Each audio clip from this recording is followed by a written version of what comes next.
Hey, listeners, you've clicked on another episode of the spin-off show, spinning off of the Jock and Nerd podcast. Thanks for your support. On this episode, I have on a former coworker who now I don't work with, obviously, because he's a former coworker, but we still keep in touch. And in working with him, I learned that he is actually a blogger, writer, podcaster, similar to myself, except he writes, but he focuses on sports. His name's Brian Franklin. His website is called lmbfsports.com, or you could also find it at letmebefrankblog.com. And on that site, he writes about sports. He has a team of writers of over 20 writers that all contribute. They do podcasts. They write about culture, pop culture. He's got multiple podcasts in his network, at least 3 or 4. I think even 5, maybe. Who knows? He talks about it on the show. On this particular episode, we get into sports because this is his forte, and one of his main passions is college sports. So we definitely get into a lot of NCAA basketball and football talk. We have a really good conversation. I really enjoyed talking to Brian. He's very well-spoken, and I like nerding out about sports with someone that enjoys sports just as much as I. So thanks for listening, and check out the great and the awesome Brian Franklin. This is the Jock Spin-Off Show.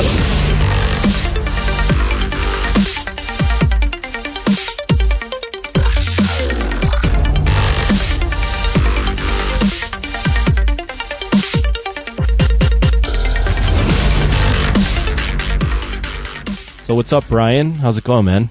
I'm doing well. How you been? I've been good, man. So for those that don't know, Brian and I used to work together, and now we still keep in touch, obviously.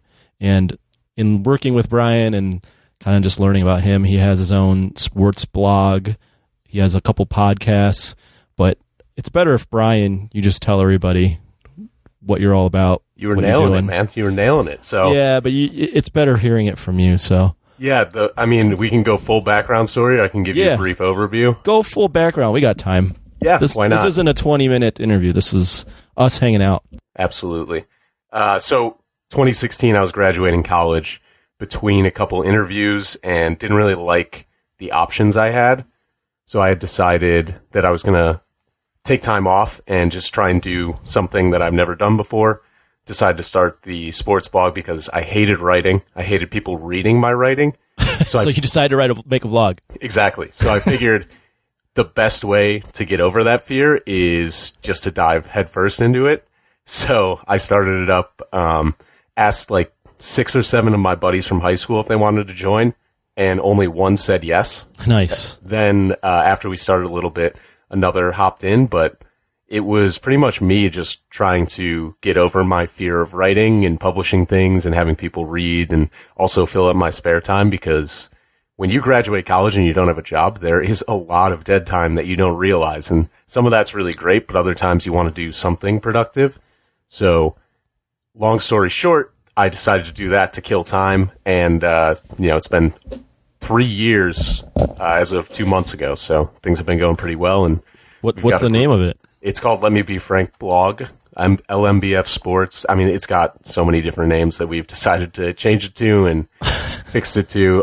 When I was in school, I decided I wanted to do this, like I said, and the name just kind of like popped into my head. So I decided, why not? It seems like a catchy title and a catchy name. And from there, we've grown it to, 20-ish part-time writers. And Jeez. A lot of friends of friends and things like that. And it's a really cool group that has... I don't think everyone's met everyone yet, but there's still a lot of like camaraderie and it's always fun during big sporting events because the group message and stuff like that will get going.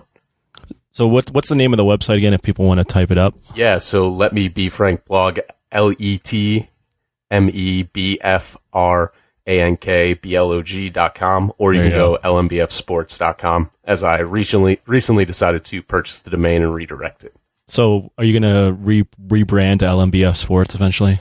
We kind of have over the last 6 or so months, just social-wise. It's been easier than people saying like, oh, what the hell is Let Me Be Frank Blog? Right. LMBF Sports just says it all. I like that better. Yeah, it rolls much better. So I was kind of mad at myself for not thinking of that right away. And then, establishing a website and all this stuff that is so hard to move over and so costly to do when I really don't want to spend the money on it anyways to move it over. But it's worked out pretty well. So is it slowly moving over, or they both just direct to the same site? Yeah, they both redirect to the same spot. Gotcha. And then you have podcasts as well. Correct. So we have a mini network is what I'll call it, but we've got, I believe, 6 different shows. I host 3 of them, ranging from, just random general topics on sports to we have a hockey podcast, baseball. I do college sports, gambling, and I host the regular show. But there's a whole bunch of different stuff. So, we try to go sports specific, and we have certain people that are really good in each of those topics. Our hockey podcast is awesome. The baseball one's really great.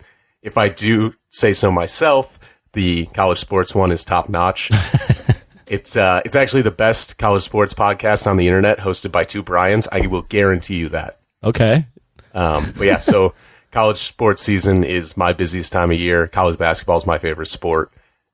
So we record once a week, about an hour and a half, and break down all the big games, all the big news, and look ahead to the week ahead. But so we've got a mini network, and I host 3 of those shows. What are the names? So that if people wanted to, by the end of this, if people are like, man, I like Brian Franklin, I'm going to check out his podcast. Yeah, honestly, the best way to get there is just lmbfsports.com. But the shows, we've got Go With The Flow is the hockey podcast. Shoeless Goat is baseball. Both a Cubs and Sox fan co-hosted, so nice little play on there. Yeah. And then we've got the B Fox and B Frank show, the 2 Bryans. LMBF podcast, just the first one we ever did. So we gave it the very generic name, and then I also do the spread option, which is the gambling show. There you go. How does it feel to have a podcast network and a blog named after yourself? How chauvinistic is that? I know, right? So modest I am. It's weird because some people, like friends of friends, I'll be out and, we'll meet people and they'll be like, oh, wait, you're B Frank? I'm like, yeah, that's me. And they're like, dude, I love reading your site, or, you're an idiot because this take was so dumb. But it's pretty interesting. Never really expected much of it. And, we were going nuts when we hit 20,000 views, and that was like the craziest thing. And now we're over, 250,000. So it's just been... is that in the year or how? No, I wish.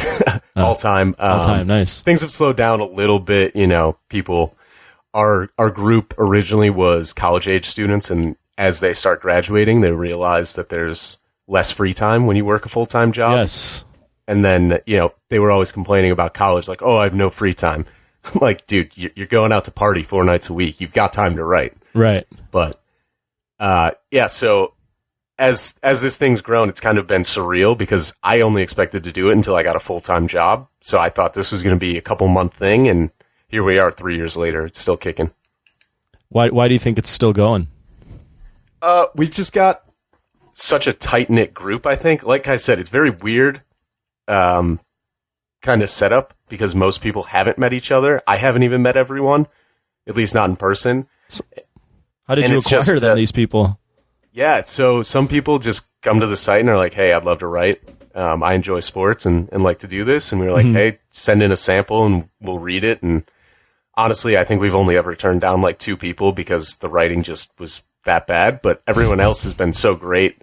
And there's like just a quality that everyone seems to have where our goal was this is going all over the place, but essentially we were like the age group that grew up watching SportsCenter. Mm-hmm. And as SportsCenter kind of lost its magic, if you will, trying to like keep up with social media and stuff like that, where it's so hard, instead of sitting down to watch an hour of SportsCenter, I just scroll through Twitter and see all the highlights I need to see because I follow my favorite teams. Right. So as they were kind of falling off and then becoming so like superstar centric, like LeBron James, he's an unbelievable talent, but I just don't want to hear about what he had for lunch in LA. Sure. All the time over the summer. And then have a debate about it? Absolutely. So, and then the debates get like so boring. So we kind of wanted to do what every single person, I think, who writes a sports blog nowadays does and give like unfiltered opinions on things. Mm-hmm. We're not to like the level of trying to start fights and everything like that. But if you've got an opinion and you feel strongly about it, go for it. A good example is I think Jay Cutler is the best quarterback the Bears have ever had. So people are all over me about that one. But it's like, that's my opinion. I will try and back it up as well as I can. And you can argue it as much as you want. And until someone changes my mind, it's going to be that way. Nice. Are you running the site day to day? Yeah, so there's really not too much maintenance. Okay. I have a couple people that help me out that do like editor-in-chief, air quotes, if you will, reading through posts and stuff like that. But most of the back-end stuff and the technical things I've just kind of picked up along the way and have been trying to do.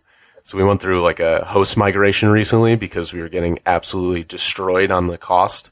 Mm-hmm. And so I ended up just being like, hey, this is what they charge me. I know they're a competitor of yours. If you can cut down, 30%, I'll sign a 2-year deal with you right now. And they were like, yes, let's do it. So nice. I had to go through that. And then they kind of lied about how easy it would be to switch over. Most sites have like a plugin that you can just set up. So it's through WordPress for anyone that uses WordPress or doesn't know. A ton of websites use it. And it's pretty simple. We're a WordPress as well. Yeah, so it's pretty simple, as you know. Most things you can either use as a plugin, or if you know a little bit of coding, you can go into the theme and just mess around with it there. But we had to do a couple different things that I took a little too long to figure out, but I figured it out eventually. So to answer your question, yes, I do most of the back end day-to-day operations of it. But are you getting content with you said 20 people now? Correct. Are you getting content every day, it looks like? Sometimes. It depends what's going on. Yeah. This is almost the dead part, though. Yeah, so this is the worst time of year because there's nothing going on. NBA draft, and then we got nothing. Yeah, so there is... Like, we'll spring up a couple things, and this is the time of year where I tell people, like, get creative, do what you want. If you hear something... Like, this is the time of year where you get first takey. Skip Bayless, Stephen A. Smith type... You find something that you want to point out that's a flaw, you do it. I went on a rant the other day about people complaining about the U.S. women's national team scoring 13 goals on Thailand. So it's just one of those things. I never thought I'd see 13 goals in a soccer game. It was 3-0 at halftime. Like, unbelievable. They exploded in the second half. So yeah, I was just mad that the Canadians were talking bad about the U.S. and saying like it was classless and things like that. Because these are women that are world-class athletes at the top of their game. Goal difference is a measure. The U.S. is in first now in their group because of the fact that they have goal difference. Right. So if you don't want people to do that, don't make it a thing. Mm-hmm. It's true. Absolutely. I mean, with the 13 goals, I mean, they've already... They're going to win any tiebreaker. Right. Like, it's already... they've already eliminated that. But that's a nice concern. place to be. Yeah, no, it's great. Yeah. No, it's strategically, you already you've eliminated the concern of what if we tie and it comes down to this because it's already over. Right. So I saw no problem with it. Like, I didn't like the celebrations because I thought they were poor celebrations. I thought they could have done way better, but that's about it. You need some water there, bud. I know. I can feel it. What happened? It just comes and goes sometimes, That voice? That podcaster voice, you know it. Yeah. And then how often I know you personally, your podcasting is probably taking a little bit of a dive just because college sports is done. Yeah. Or at least the sports that matter. Right. But how often are podcasts coming out from your network? Once a week. Really? Yeah, so we'll get...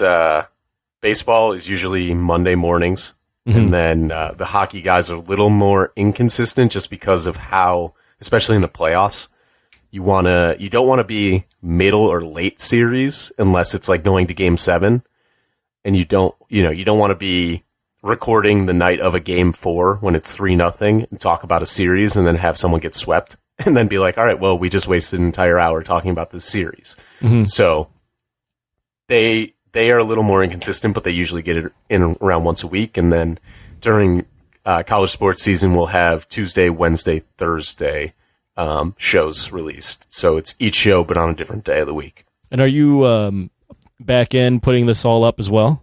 Yeah, so I do all the editing and Jesus then Christ. posting. We actually, so not for everything. The hockey guys have their own, one of the hosts. So we have 3 hosts in the hockey show, and go with the flow. They have their own editor, and then the baseball podcast, I just taught one of my buddies how to edit. It's really like, we don't do a ton of stuff. They just add like intro music and fix up a couple different things that they hear.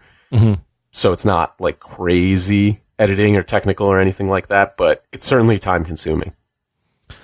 I mean, with, you work a full-time job too, knowing you. So how are you finding the time to do this and run a blog and, edit podcasts? You just make time. Yeah. I mean, that's the only way to do it. You have to, at this point, you like doing it. I do. Yeah.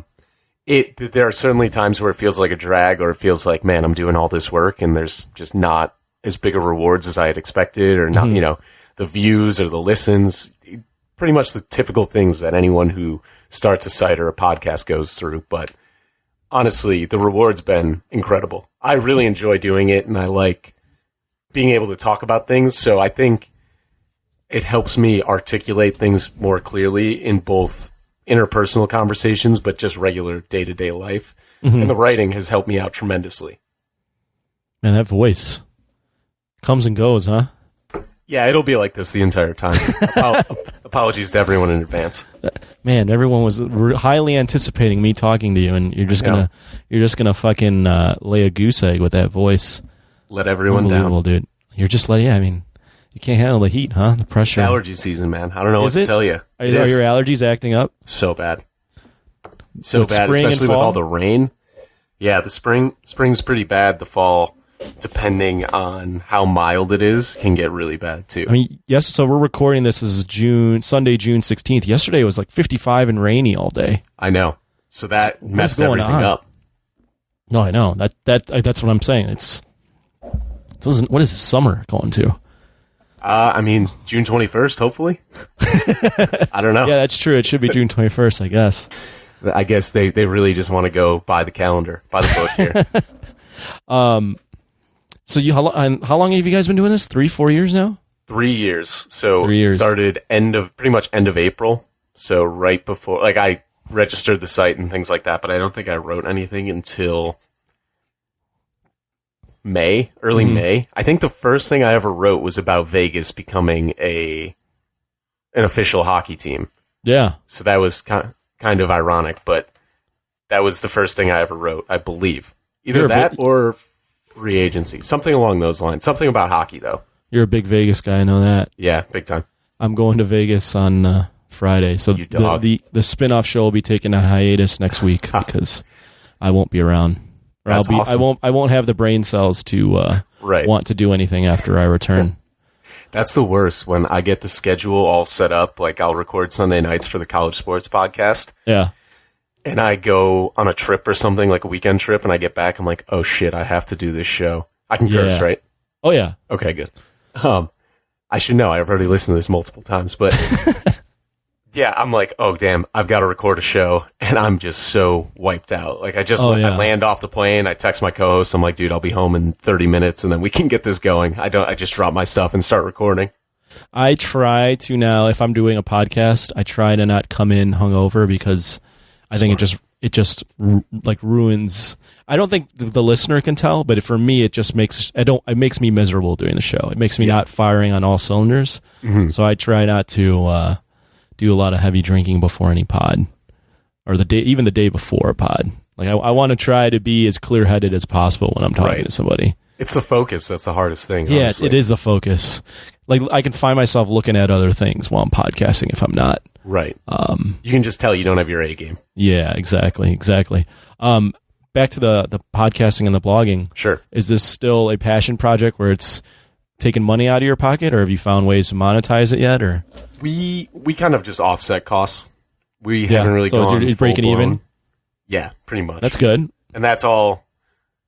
I mean, at first, I think there was a point for sure where we hit like our air quote big break, and we're getting 15,000 views a month, and things were going really well, and where we thought, all right, like how do we do this? Like where do we turn to kind of bring in some money so that we can upgrade things or, pay people a couple bucks a post? Or we used to have contests for whoever wrote the most posts or whoever had the most views. We give them like a $50 bonus for the month or stupid things like that. And it was college kids, so it was easy. Mm-hmm. And then, the guys that were running it with me we're all working. So they were like $50 is nothing, or we'd all chip in $10 or something and get it there. But after a little while, we kind of hit a little lull about a year ago, I'd say, like summer. Mm-hmm. And, just because there's not anything going on, and there's a million people that write about the Cubs, and more than half the group is Cubs fans. And one of my buddies, a diehard Sox fan, he writes about the Sox now pretty much every day because he's like, I've seen the real world and I hate the real world. If I can write about baseball at any point in my life, I'm going to do it. I'm like, this is what I've been trying to get across to people. Is he just out of college? No, so he's my age, but he, when you first start your job or first start working, things are kind of new and exciting. Right. After being there 3 years, now he's like, good God, there's got to be something else. That's actually a good point. Not that I hate where I work. Right. But, doing these, you have to, once you get like settled into the real world and you're out of college for at least a year or two, you start to realize that you need other outlets outside of just work. Yeah. Hobbies. And it can't just be the weekend either. Like you can't just be living for your weekends. You need hobbies that fill your time Monday, Tuesday, 100%. Wednesday, So for me, doing these we record these on Thursday. The Jock and Nerds recorded on Thursdays. Mm-hmm. These spin-off shows are recorded whenever I make time with a guest. But then we do some other stuff for Patreon, which I'm actually going to recommend to you as well. But these things kind of help you just kind of have an outlet, get through the days, the weeks where you're like, like I'm stuck in my job doing a 9 to 5. Yeah, I totally agree, and I feel like it keeps you refreshed. Yeah, and it keeps you from being that guy guy or girl, whoever it may be, when you're talking to new people or you meet friends for the first time or whatever. And they're like, "Oh, what do you do?" You talk about your job, and then it's like, "Oh, what else do you like to do?" And you're like, I have nothing else going on in my life. Yeah, I like to go out and drink. Yeah, like, okay, so does everybody. What else do you do? I think it's cool when people ask me, like, hey, what are some of your hobbies? And I tell them my podcast. They're like, what? Really? That's kind of cool. Like, I always get a good reaction when I tell people I podcast. Yeah, it's interesting because I think it varies by person you're talking to. Yeah, that's true. There's a lot of people like, what? What's that? Yeah.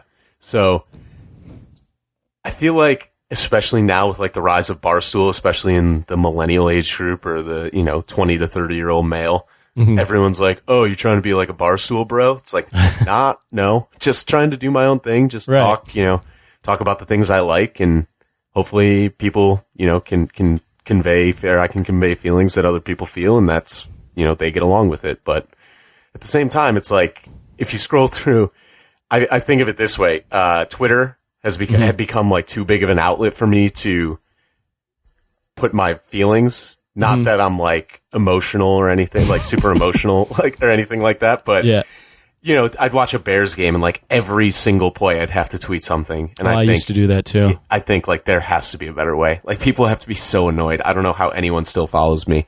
And if anyone would like to follow me at B Franklin 1993, but I do. I mean, I still am doing it for like my college's basketball games. I certainly do it for that. But I have like a good following of school fans and different things like that where it makes sense. But at the same time, people, I've got to be annoying the hell out of people that just don't care about the school. So when I realized that, I was like, all right, it's just a better outlet, I think. There are always 100%. Better ways to do things. Well, I used to be that guy too when it came to like Bears, Bulls, Cubs, Illini games. I would live tweet everything. All my thoughts were just coming out. Like, that's a fucking horrible play. Why would you run the ball? Stupid stuff like that. And then I realized through like blogging, I used to blog, and then I stopped doing that because I just hate writing. And then once I got into podcasting, I'm like, this is perfect because like Twitter, the conversation you're having on Twitter, it's so limited, even with now, what was it, 280 characters now? Yeah, I think so. But I mean, even then, it's so limiting. Right. And Twitter feels like you're screaming into the void. Right. Whereas podcasting, we can have conversations like this where it's drawn out. They're long form conversations. You can get the context of what I'm saying. I'm not talking to you in audio clips. And the thing is, too, is, I can just release these things. And if you find me and you click on it and you like it, then great. You relate to me. You like my opinions. You can keep listening. If you don't like it, you just don't have to listen. Absolutely. Unlike Twitter, where if you follow me and I start tweeting a bunch of stuff, if you don't like it, you might just unfollow me, which I don't really want. Right. Or get muted. Yeah, or get muted. Where here, it's like, this is your choice. You can come and you can join the discussion. You can listen to me, or you cannot. But I'm free to do whatever I want right here. Right. And, as long as I don't broadcast this to the wrong people, I'm in a kind of a, air quotes, safer space. Right. Rather than Twitter, where anything can be misinterpreted, and all of a sudden now people are digging up tweets about you tweets that you said in college when you were a dumbass. Right. Time hop is the worst thing in the world. Going back and seeing, I mean, Facebook does the memories too. Mm-hmm. So I've actually been using Facebook again because I make it a goal every morning to look back at the memories from that day and just delete any stupid things that I've ever posted. I used to be on Time Hop. Go ahead. I was just going to say, I miss the days of social media where, you could post lyrics of a song that was super popular, and everyone would be like, oh, I love that song, or you get, 87 likes on something stupid. I remember when Runaway came out by Kanye, and everyone's just like, let's have a toast for the douchebags. Yeah. It's like, oh my God, that is the greatest status I've ever seen in my life. But then, Twitter came out, and I thought it was so stupid originally, because I thought it was just, oh, you're just taking Facebook statuses and putting them in a different way? That's exactly what I thought it was, too. So I was like, I hate this. And then 3 or 4 months go by, and I go to college, and everyone I go to school with has a Twitter. I'm like, all right, I made one, but I never really used it. Mm-hmm. And I finally got on, and I'm like, I love this. Twitter is the greatest invention ever.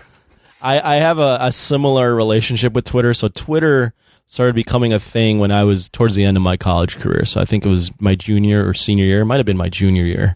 Mm-hmm. And at first, it's I did the same thing. It's Facebook status. And I used to even link my Facebook to my Twitter. And just whatever I tweeted out was also my Facebook. And then I quickly realized that you tweet way more often than you would ever have Facebook status. Right. So that became annoying.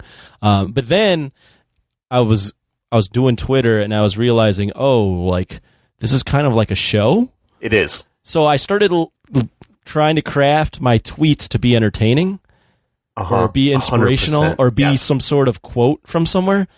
And then I really quickly realized after a while that A, that's douchey as fuck. Can be, for sure. Depending on what you're going for. Yeah. B, it's exhausting. It is. To try to be creative with everything you put out. So then after that, I think I went through this phase where I was just live tweeting sports. Yeah. Or I was foursquaring where I was. Oh. So if I was at Wrigley Field, or I would put out what I was listening to. So what music I was listening to. I'm a big time guy with that on Instagram stories. Yeah. So probably once a week, whatever song I'm just cannot stop listening to because it just happens like that. Yeah. I'll just throw it up on the Instagram story, and more often than not, someone will be like, "You're a fucking loser." But I'm like, "Hey, I like this song, and if you don't like it, that's okay." I've started to stray away from doing. I used to do that a lot on Twitter, and then I switched over to Snapchat, and I would do it on Snapchat, and then I was doing it a little bit on Instagram, but I've really cooled off on that. I've really just cooled off in general on social media. The only social media I really look at now is Instagram. I wish I did. You should. I'm trying so hard, but I just love Twitter. There's nothing better. That's true. Twitter's than a big game, scrolling through Twitter and just seeing the ridiculousness going on, especially in the NBA. So I think Twitter has been unbelievably helpful for the NBA because it's getting people like me who love college basketball more interested in the game because of just NBA Twitter. It's its own thing. And the people there are just so quick and so freaking funny with all the stuff they do. Kawhi especially has been just so unbelievably good for NBA social media. Oh, 100%. Well, see, the Twitter, I don't follow Twitter as much anymore, but I used to just for news and I'd follow my favorite personalities, columnists. Yeah. Not celebs, but columnists, and I liked their takes on Twitter, their live analysis on stuff. Right. But Instagram's been awesome for Kawhi just because of all, like, they've taken his face and his laugh and put it on everything. The creativity on Instagram with these, where they cut off the heads and put them in movie scenes with people, is just unbelievable. They put those out like minutes after the game is over. Those people need, like, where are those people getting jobs? Because they need to be hired by like these bigger companies that need video editors and whatnot. That has been amazing. The Kawhi laugh has, ever since he signed with Toronto and now that they're champions, the Kawhi laugh has become... It's just like following him around recently too during their championship celebration. Like, I think they were in Vegas the other day. Vegas, yeah. And he was just sitting in a cabana by himself. And they were like, yeah, he's just killing time till the season starts. Well, what's funny about him is he's kind of an enigma. Because he's not your typical basketball athlete where you can tell, like LeBron and Russell Westbrook and Kevin Durant stuff, they all kind of enjoy the limelight. They all are big they're big personalities, right? They're performers too. Right. But Kawhi is all a big personality, but in all the ways that you don't think a big personality would exist. He's Tim Duncan again. Yeah, Tim Duncan, except even more awkward. Yeah. Like, I think Kawhi tries to be like the NBA superstar, but in his own way. I think that's what you were just saying. But he tries to do it, and it's just like so strange, different. He obviously, like, the people around him are like, you have to market yourself. So he's got the claw thing going. Yeah. But then I believe he has a shoe deal with New Balance right now, which is hilarious. I love it. I love it. And it is so Kawhi Leonard. And then, he plays in Toronto, which it's like perfect New Balance city. Yeah, it's just perfect. Like, this is this guy in Canada that is now considered, the one of the best, if not the best player in the world, and he is so, like, any interview with him, he's so, like, reserved and kind of matter of fact. Yeah, they were like the other day when they lost in Game 5, the reporter goes, "How come you didn't take the shot?" And he just goes, "Well, they had two guys coming at me." Exactly. It's not, Russ would be like, "Oh, well, I wanted to take the shot, but it just wasn't the exact look I needed," or something like that. And he's just like, "Well, they had two guys guarding me, and that means somebody's open, so I passed the ball." Right. Or like, he didn't react in a negative way where, Russ or maybe LeBron would be like, "That's a stupid question. I was getting double teamed. What do you want me to do?" Right. Just like, they had two guys coming at me. Exactly. I had to pass the ball. That was it. So, Kawhi's just ascension, because do you follow NBA? I do. Like, I don't watch the games very often. I'll watch a little bit in the playoffs, but I'll pay attention to, like, what's going on. The off season is my favorite part. So I love the NBA draft. I love free agency. I love all that stuff. Well, the NBA, taking a step back, the NBA has done a fantastic job of making themselves a 24/7, 365 sport. 100%. I think they do it the best of the NHL. Oh yeah, I think they do it. I think they do it better than the NFL, to be honest with you. They do. And the NFL does a really good job. Too much time off. That's true. The NFL has too much time off, but the NBA, you have the season, which is ridiculously long. Mm-hmm. But then you have the draft right after, and then they do summer league. Summer league's great. 2 weeks after, but then during summer league they also have free agency. Mm-hmm. So that, like, will just last you the entire summer, and then training camp starts in September, and by then you're like, oh, basketball's back. They do the best job keeping themselves relevant the entire year. Baseball obviously have its shine because it's the only sport going on, but the fact that the NBA was smart enough to take a chance and, like, set up summer league and stuff like that. I mean, I know summer league's been going on for a long time, but to I can't even think of the right word, but just take advantage of the opportunity that was at hand. And people, baseball always have its place in America, or at least it should, because it's a fun game. It's great to watch, and it's perfectly nice to enjoy on a great summer day. But it's not going to be that captivating sport for you for 162 games. No, that's the problem with baseball. Is it's just, well, the games are too long. Yeah, still. And with 162 is just a terrible number. It is. I've been saying. I mean, I think 82 in the NBA and the NHL is still too long. That's too long. Yes. No. Every season needs to be shortened except the NFL. Yeah. I think the NFL has a sweet spot right now. I don't think they've been talking about adding 2 more. I think that would be dumb. I mean, I think I agree with that. I feel like they need kind of like the G League, but not like a separate minor league, if you will. They need something else to fill some time, though, because there's so many guys out there that are talented. Yeah. And there's so many guys on the team that just don't play. They need, if they're going to go to 2 more games, they need to expand the rosters by like 20. 100%. I don't understand why they don't have bigger rosters. I know it's to save money, but you need bigger rosters. They do. And honestly, they can do like the practice squad thing where you get 10 spots or whatever and just expand that and only pay those guys like the practice squad fees, whatever it is, like $100,000 or $50,000, whatever it is. That saves money right there. Like, oh, damn, we're going to lose $2 million extra dollars as opposed to $500K or whatever it is, or $1 million. Mm-hmm. Oh, woe is me, the $1 billion machine that is the NFL. Right. If it were up to me, I would say the NBA and the NHL should both start up around like December or right after like Thanksgiving. That's interesting. I mean, I don't disagree because of the fact, like, if you shorten the season, it would make total sense because you can still do the playoffs as they are. Yeah, the playoffs are fine. Yeah, but I think that's a good idea. It just kind of depends on, like, logistics are always a nightmare. Yeah, that's the only thing. That's the other hard part. But well, if we were to like tweak all the sports, like the NBA. For me, that's when I'd start it. I'd also take the first round and go back to best of 5. Yes. Because best of 7 is ridiculous. First off, there's hardly any ever any upsets in basketball. Make it best of 5 so that there might be a chance of an upset. Absolutely. I mean, that's one of those things that, like, who was the last team to really... The Warriors, maybe? The We Believe Warriors back in the day. I mean, that was an 8 versus a 1. Yeah. That was the last 8 versus 1, yeah. The Bulls pushed the Celtics to the limit. The Bulls lost to the Sixers 8-1, but that's when Derrick Rose got hurt. Mm-hmm. Mm-hmm. But most of the time, I mean, the best to push that team, out of my brain. Yeah, I was actually at that game too. Oh God.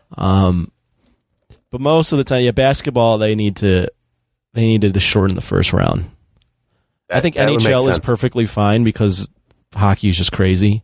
Right. Anything can happen. I think baseball's playoffs are fine, and at football, obviously, you can't do anything more than what they're doing. Yeah, there's no need to change. Like you said, I think football's at like the perfect spot compared to the other sports. Yeah. Baseball just needs to get with the times. The NHL needs to learn how to market because they have no idea how to do it whatsoever. No, they're terrible, man. And then the thing is, like, NHL, the people that like NHL like love NHL. Yes, like the hockey fans are the most intense about their sport. They always have a chip on their shoulder about their sport. They're always the like my sport crew. Yeah. And then when you try to and you say something wrong or do something wrong, they're like, "Oh, this guy doesn't know hockey." It's like, yeah, no shit. I'm telling you, I'm trying to learn, and you guys are just gonna like thumb your nose at me instead of trying to help. Yeah, hockey fans are pretty pretentious. Yes, and they're very like antagonistic towards any other sport, especially basketball. Like if you like hockey, and you can't for whatever reason like basketball, they're like, "Oh, basketball's a sissy sport." Right. Which I mean, in comparison, yeah, like the toughness that is displayed by NHL players is way different than basketball, but the attitude from NHL fans is a little off-putting. It definitely is. I don't know. It's tough because, but they don't do a good job marketing their sport, as you mentioned. Yeah, they've been like the little brother of the Big Four sports for so long. Is it even considered? Would you consider NHL a Big Four sport? Yeah, absolutely. Still, yeah. I mean, the dominance by U.S. teams makes it a Big Four sport. Here's where I'm at on that. I wouldn't consider it a Big Four sport. Really? I would say college football. That's fair. I mean, I love college football, so I agree. But I don't know. It just feels... I feel like college basketball, too, is still more popular. That's like the tournament and I'm just doing helps. it anecdotally. I'm not looking at any numbers. Yeah, this is all back of the napkin math, especially. Right. But I think the NHL still reigns there just because of how well the U.S. teams have done. Like if you look at compared to, I can't even say any other sports because there are very few Canadian teams in other leagues. Obviously, Toronto just won the NBA Finals, whatever, but this is such a, Canada's pastime, and these U.S. teams have just played so well. Right. Like, Toronto hasn't done anything in so long. Like, they made the playoffs, and that was great. Nothing. Vancouver got so far and lost so often with the Sedins. Winnipeg's, on the rise. Ottawa, I don't know what the hell they've been doing. They made a little run, I think, a couple of years ago, but that was about it. There's just... Name the top 5, most marketable NHL players. Top 5 most marketable? Yeah. Who they should be marketing. Or famous, whatever you want to say. Yeah, I think number 1's got to be Connor McDavid. The kid is a superstar. He's going to be... See, that's the thing. You say Connor McDavid. I've heard that name. If he walked in wearing a sweatshirt saying, I'm Connor McDavid, I wouldn't know who he was. Right, I wouldn't exactly. recognize him. That's the hard part. He would be great. Obviously, I'm biased, so I'd say Patrick Kane as well. He's going to be the greatest American to ever play hockey. I know who Patrick Kane is. Good. we would have had to end right there if we didn't.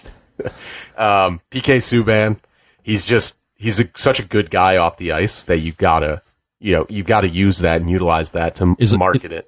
Is Ovechkin still popular? I think so. He was going to be my next one because he brings in the European crowd. Yeah. He's such a popular player there, and obviously he's just such a power player too that people can get behind him. Mm-hmm. And then probably... Is it still Crosby? Probably Crosby. I know hockey fans that listen to this will be like, oh, how could you not mention Erik Karlsson or Brett Burns or somebody? Dude, relax. There are so many players, but if you want the 5 biggest names or something like that, you got to think it's those guys. Well, the problem for me that I see with hockey is, obviously their marketing is not great. The best thing they do is the outdoor game, right? Right. And they've just beaten that to death by putting the Blackhawks in it every single year.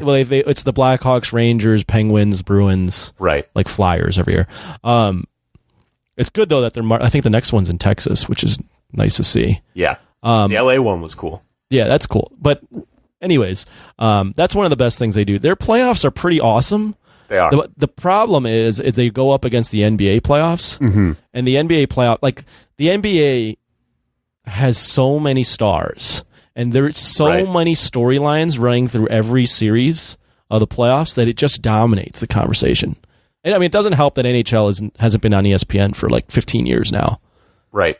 But I feel like the best thing the NHL does is overshadowed by the fact that the NBA has gigantic personalities. It's true. That's a really good point that people certainly overlook. But I think the hardest part is you're not going to gain fans. Unless the first round of the NBA playoffs are incredibly boring, which, frankly, they usually are. There's usually maybe one good series. Right. But even so, if you have 5 Game 7s in hockey, people will talk about that. Right. But you've got to get to Game 7. That's the only way you're going to get it. Yeah. Yeah, I don't know. I don't see... And I don't know if it's as quick a fix as just getting on ESPN either. I don't think so. I think you've got to... I like NBC. I like NBC Sports. I like the crew they've got there. But I don't know that it's the matchups are so interesting. Because they try and push this Wednesday night rivalry on NBCSN. It's Winnipeg takes on Florida. Rivals. Are you sure? I'm pretty sure if you go to Florida, 1 out of 100 people could point Winnipeg out on a map.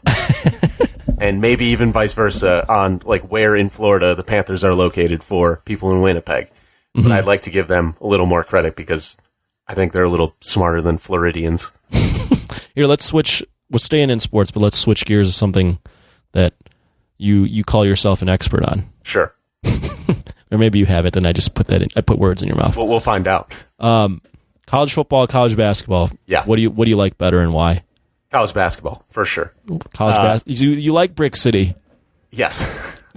So I've come to appreciate, obviously the NBA. A good bounce pass. Yeah. 3-point shooting. I'll just preface this by saying I used to be a big college basketball guy. It doesn't help that Illinois has sucked for a long time. Yeah. But I have grown to actually very much dislike the college game. I am not one of those where you argue. You can't argue with me. Oh, but they're so passionate. They really care. No, I'm still watching bad basketball. It's a tired argument for sure. Okay, but make your argument for college basketball. So the idea, like, you're not going to, talent-wise, you're obviously not going to get better than the NBA. That is the greatest in the world. Like, there's a reason those guys are there and they get paid that much money because they are, 30 teams, 15 guys on a roster. Also exclude college, the March Madness, because I will concede that is the greatest thing ever. Right. So what you get there in college basketball is you get the development. Like, you actually get to see these guys develop into actual players. 4 years, the guys that stay 4 years, I guess I'll say. You get to see development. Like, there's something to be said about a guy like Carson Edwards at Purdue who comes in and plays a little bit his freshman, sophomore year, and then just tears it up and becomes, the star player, takes over March Madness essentially, puts his team on his back and just dominates. Like, that goes through the coaching system and all the hard work and stuff like that. Like, the development of the guys is easier to see, I think, in college basketball year to year than it is in the NBA. Obviously, when you get a guy like Giannis in the NBA, you can see the clear step he takes because his steps are like 5 yards long each time. But you can see it like that. But, the role players and things like that. And I also like just the affinity that people have to their teams. Sure. Like, so my school played Kentucky at Madison Square Garden this past year.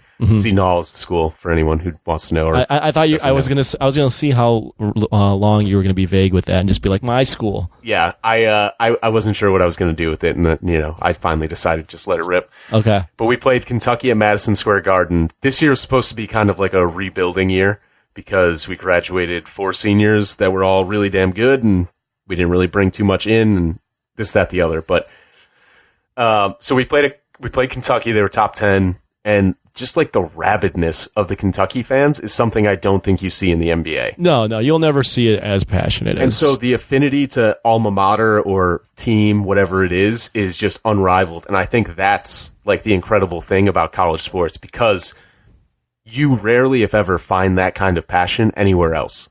Like, maybe you find it for a hobby, maybe you find it for, a loved one or an individual or something like that. But rarely do you find something that rivals a person's love for their favorite school. True. Okay, I can give you that. That is like the biggest thing. I grew up a diehard Notre Dame football fan.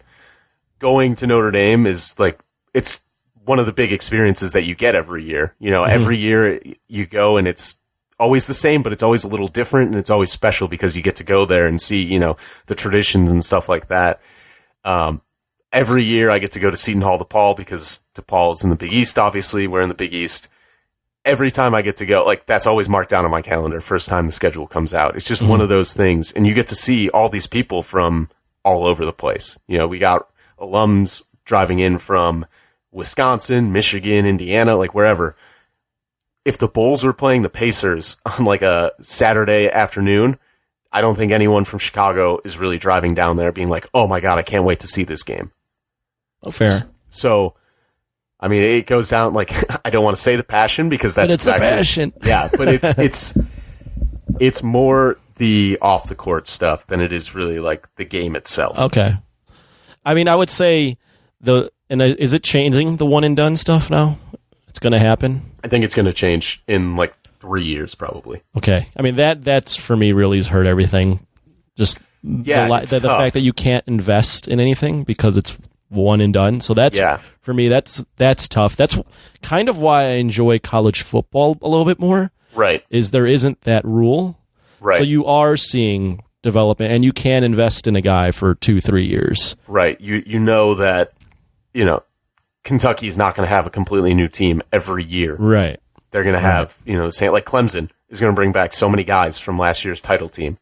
Right. Trevor Lawrence obviously is going to be a star. He's going to be back, and that guy could have easily gone number 1 overall in this last NFL draft. Right. So I definitely agree on that. I think getting rid of the one and done is going to be super helpful for both the NBA and college basketball. I think it's actually going to hurt some of the players, though, because some of these guys that think they can be formerly one and done or straight to the NBA might not be able to do it because the NBA is just such a different game. Oh, it's tough. And you even see it with like top college recruits that come into these programs. We had a guy, Isaiah Whitehead, a couple of years ago. He was McDonald's All-American, 5-star out of Brooklyn.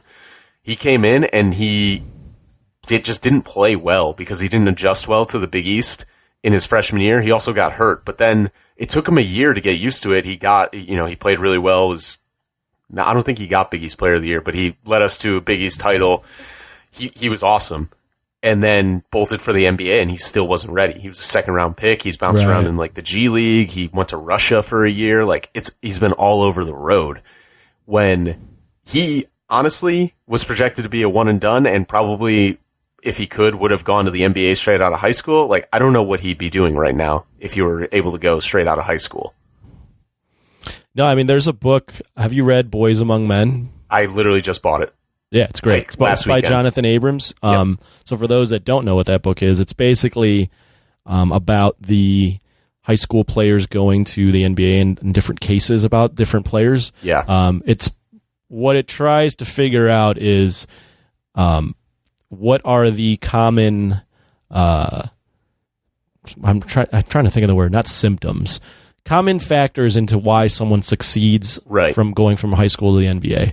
And what they kind of try to analyze is, do these teams treat these guys as, hey, they're high school players, and when they come into the NBA, you treat them like everyone else. Mm-hmm. Like they're in the NBA, you treat them like any other NBA player. Or do you recognize, hey, this is an 18-year-old boy, and the situation is now different, and the rules for him have to be a little different, and we have to try to figure out how we transition this person from a boy into a man while also developing him into an NBA player. Right. So you just bought it? Yes, last weekend. Yeah, it's a good book. I highly recommend it if you're into the NBA and the high school players that try to make it. Yeah. But I agree. Yeah, I think this one and done thing, it'll help the game of college. So what's the proposal that you have to, if you're in college, you have to stay at least 2 years? Yeah, I believe so. Yeah. Your choice is either go straight to the NBA or go to college. And they just added like that G League thing too, where you can go straight there. And I think they're allowing you to, was this the case? I'm not sure. That they're allowing you to hire an agent? Yeah, so you can and then still go to college if you realize that it's not going to work out. Right. So I think the proposal is you can go like through the draft process, which is what they call it now, testing the waters. Yep. You can hire like certain agents are approved by the NCAA. If we don't have time, but fuck the NCAA, worst run organization in the history of the world. Them and FIFA are like the two worst ever. But the NCAA sucks. The NCAA, they're criminals. Yes, they are. So they approve like these agents or agencies, and then decide like let the guys sign. Yeah, and so the agent like helps the guy through the process because he's been through it before, and it's not like you're not letting a 20-year-old or 18-year-old or whoever try and make that massive decision on his own. You give him professional help. The agency can pay for these guys to go work out and go fly places. It's not the kid spending all this money when he might not have it or whatever the circumstances are.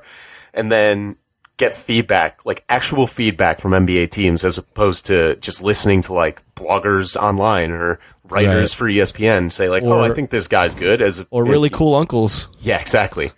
So, hey, Uncle Jimmy, I haven't seen you in 20 years. What happened? Yeah, jump shot's looking good, son.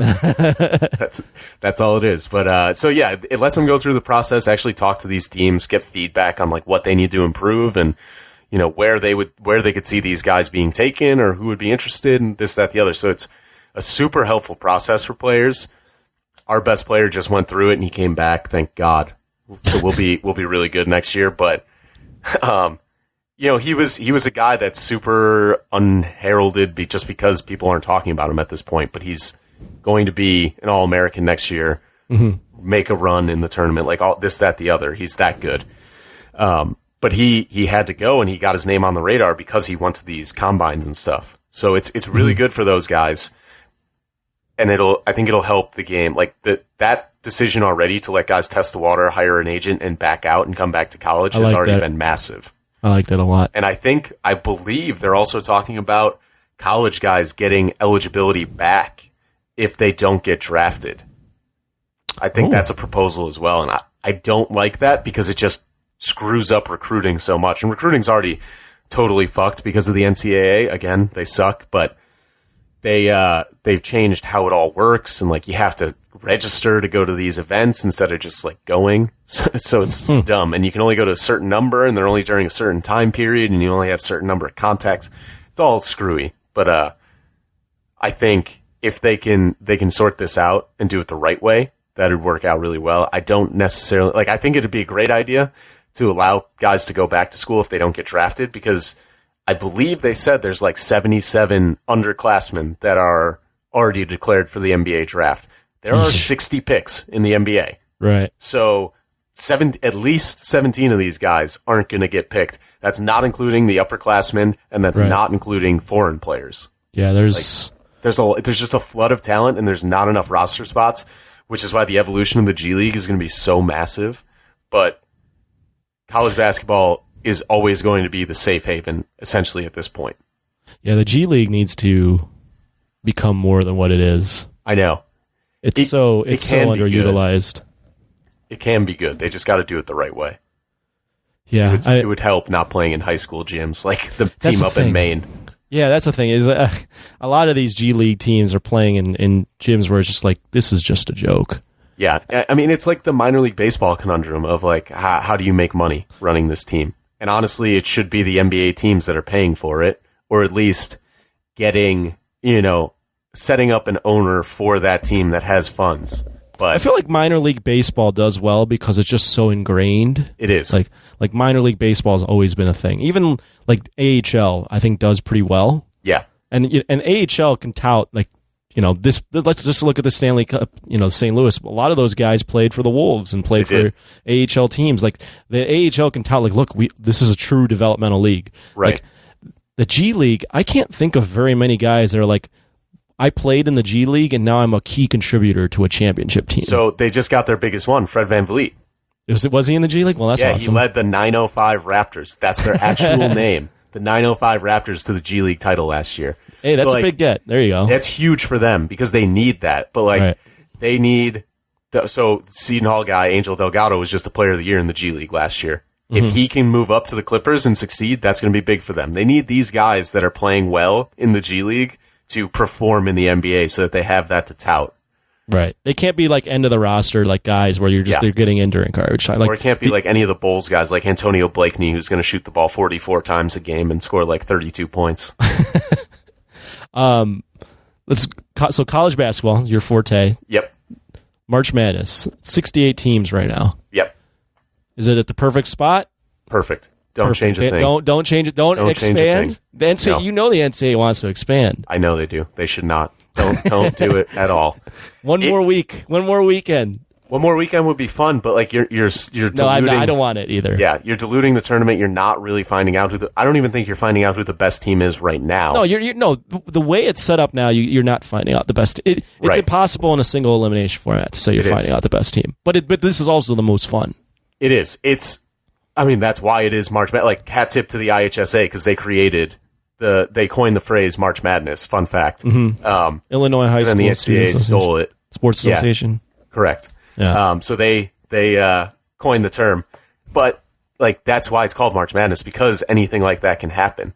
You've got Auburn who probably should have lost to New Mexico State in the first round this year, and they make a run to the Final Four. You also have the fact that these past 2 years, Virginia went from losing to a 16 seed to winning it all the next year. Exactly. Granted, they were a 1 seed, but who would have predicted these past 2 years for Virginia? Right. I mean, that's exactly the point, and that's why people love it. Like it's so fun because of the fact that like you get these cult heroes for 2 weeks at a time. Like Steph Curry when he was at Davidson, people knew who he was. But he didn't get launched into the spotlight until he made that Elite Eight run. And once he did that, people were like, oh shit, this Steph Curry guy's for real. Like, he might be a twig, but that guy can shoot and he can lead a team to a win over like these bigger programs. Worst idea here. We'll go with 2 corrupt organizations. All right. Worst idea, expanding the NCAA tournament or expanding the World Cup? I knew. Damn, I did not want this question. I think the World Cup is not that the one in Qatar is not expanding anymore. Correct. They changed it. Thank God. Because that thing is just a nightmare to begin with. Okay, go ahead. I think expanding the NCAA tournament would be worse. The reason being, like, there are a lot of good teams in the World Cup that get left out. Mm-hmm. No one is clamoring for the NIT. no one's like, oh shit, like I have to watch this NIT matchup where Stanford is playing, I'm trying to think of a random school, like Texas A&M in the semifinals at Madison Square Garden. Like no one is saying that. I think what would be, and this wouldn't happen, I think expansion would help if they were like, let's get in a few more of these mid-majors that are like 1 seeds 100%. That lose in their tournament. But they're not going to do that. But they're not going to do that. You're going to instead get debates between like 7-10 Syracuse in the ACC and 6-11 Iowa State from the Big 12. Yeah. It's like, wait, why are we debating these 500 or under teams that played in their conference? Like we've got, Illinois State a couple of years ago, they were 27-6. Right. And 2 of their 6 losses were to Wichita State, who was like a top 5 team in the country. Right. Like, that team doesn't even get a look. They won the regular season title in their conference, and they can't even get a look. That's the only time I feel bad is when the mid-majors get screwed. When the mid-majors play in their conference tournament, and they've dominated their conference, and they have to win their conference tournament. Yeah. And they just lose fluke. So you're not maybe fluky, but they just lose. Well, that was UMBC. They upset Vermont, who's very good, who we saw play Florida State this year really well. Mm-hmm. Vermont was dominant in the America East. Like, they were really good. They had 2 very good players. They still do. Anthony Lamb, but I think he's gone. I can't remember. They were the favorite. They play it where the top seed is the home team. So they played at Vermont, and UMBC won in and upset them, and then obviously beat Virginia. But that almost didn't happen because the way it should be is, honestly, if you win the regular season, you should be... That's when the automatic bid. Yeah, that should be the automatic bid. But I understand, like, I love conference tournament time. Probably more so. I wrote 29 and a half conference previews this year. Oh, geez. 278 schools I wrote about why they could win their conference. The conference tournament, though, with some exceptions, I think some... Do all conferences... They all have them now, right? Every single one of them? Do they all Ivy allow League was all the the last teams? one. Or do some of them... Go ahead. Do some of them, like, cap it so that some teams are eliminated? Yeah. Okay. But in essence... Yes. The conference tournament is actually the real start to March Madness because, in essence, say for a select few teams, technically, if you win all your games, you could win it all. Yes. Technically. So that is the real start. It is. So, like, the Ivy League was the last one to add their conference tournament. Before, they made it just the regular season champ goes on. Right. And if there's a tie, like, we'll flip a coin to see who the home team is. Or maybe they played it at the Palestra in Penn. Like, they had a place. But... they would just do a 1-game playoff, and that was it. Mm-hmm. And that was pretty cool, but at the same time, like, it makes the regular season that much more important. Like, Illinois, let's say Illinois is going on a run, and they're playing really well, and then all of a sudden, like, they have a bad loss to Northwestern or something, God forbid, and now they drop to second. Like, that game should matter more than, like, oh, we're the 2 seed now as opposed to the 1. Right. But... you're never going to get rid of the conference tournaments, and I wouldn't want you to. But at the same time, like, if you were to expand, maybe you do it so that regular season champ gets an automatic bid and conference tournament champ gets an automatic bid. Yeah, that would be, I think, the most ideal. I like the format now, though. 68. I like it as is. I mean, I liked it at 64. Yeah. 68 is fine, I guess. The first 4 is weird. The first 4 is a weird thing. But the thing is, like, some of those teams from the first 4 have gone. I think VCU was a first 4 team when they went to the Final Four. UConn? Butler? One of the 2? Somebody else. VCU, I know for sure. VCU for sure, yeah. But there's been like first 4 teams that have made runs. Yeah. So that's like, but it is a weird thing watching the first 4 on that. Like, no one is like... The tournament starts today. Yeah, no one feels like that Tuesday. No one's like, oh, I'm geeked about this tournament. Like, people are making their bracket picks all week, and they're not even factoring in that those first 4 games got to happen. Right. Like, you'll see people on their bracket writing the 2 teams that are playing if they think they're going to win. Like, Arizona State and St. John's played this year. Right. I had the winner of that game winning their game, but I only wrote ASU/St. John's. Right. Because I didn't pick that game. But yeah, the first 4 is weird. I mean, I guess it's tough. It does help. There's more teams, but yeah, it's not clean. The idea should have been that, like, 2 spots go to a mid-major teams, or at least 1 spot goes to a mid-major team, and then, like, the others can go to, like, the middling power conference teams. But until they fix that, I don't know what the hell's going to happen. What about college football playoff expansion? Yeah, they need it. They need it. At least 6. 6? Okay. I would like 8, but I think at least 6 makes sense. Give the 1 and 2 seeds a bye. Okay. And just let 3 through 6 battle it out and then play each other. Well, I would like 8 as well. I think, but I don't mind. Here's the thing: I actually don't mind 4 because I kind of like the fact that a major team gets screwed every year. So where do you sit on the UCF undefeated season stance from this past year? Both years. Yeah, I just don't see how you can put them in there. So that's the exact argument we make. Yeah. I think they should be in. What did they do wrong? They didn't lose any games. No, they didn't do anything wrong. If it was so easy to go undefeated, everyone would do it. True. It doesn't matter your competition. Like, the American is still a good conference. You're still playing good teams. They're winning their games. Like, I mean, look at Alabama's schedule. Like, yes, the SEC is loaded, but if the SEC, God forbid, has a down year, they play nobodies the rest of the season. Like, right. that is their season right there. No, that's true. No, I just like the fact. So, excluding UCF, they do get kind of screwed, and they weren't even close either year to making it. I like that, for instance, this year, Ohio State didn't get to make it. Mm-hmm. Like, I like that there's a tough choice on that 4th spot. I like that too, but I think the problem is that the committee's been so, flip-floppy on what they care about. Like, one year it's conference titles, and then it's like, oh, we don't care about conference titles anymore. We care about strength of resume. And then it's like, oh, well, we want the best 4 teams by the eye test. Like, well, what's the point of playing the season then if we know you're going to pick Clemson, Alabama, Oklahoma, and Notre Dame or whatever? Right. But, so let's say you expand to 6 or 8. Is it automatic bid to the 5 majors, or are you still 5? doing? I mean, if you go to 6, Power 5, automatic bids, like even with the Pac-12 being I was going to say shit. The Pac-12's been dog shit for a few years now. I know. I mean, they're the same way in basketball, but we still got to give them a bid there. So automatic bid to those, and then the best group of 5 teams should get the last bid. That's how it should work. But what do you do with Notre Dame? If you go to 6, what do you do? Is Notre Dame part of the group of 5? No, so that's a good point. I think you can. I forgot. I had it all worked out, and I completely forgot it. But I had Notre Dame factored into, I believe, the top. Like, if they go undefeated, they're in because they go undefeated. Like, I don't think that should be an argument. They still play tough. Oh, they play a tough schedule. Yeah, I'm a Notre Dame guy as well, and it's tough to be a Notre Dame guy. It is these days. It's been tough to be a Notre Dame guy for a long time now. God, we've struggled. We have struggled. But I am a Notre Dame guy, and you can't deny that they've, like, people will be like, oh, look who they play weak schedules. I'm like, do you see who they schedule every year? And it's not even like, you can't even be like, oh, well, like, they can't predict how good that team is on that particular year.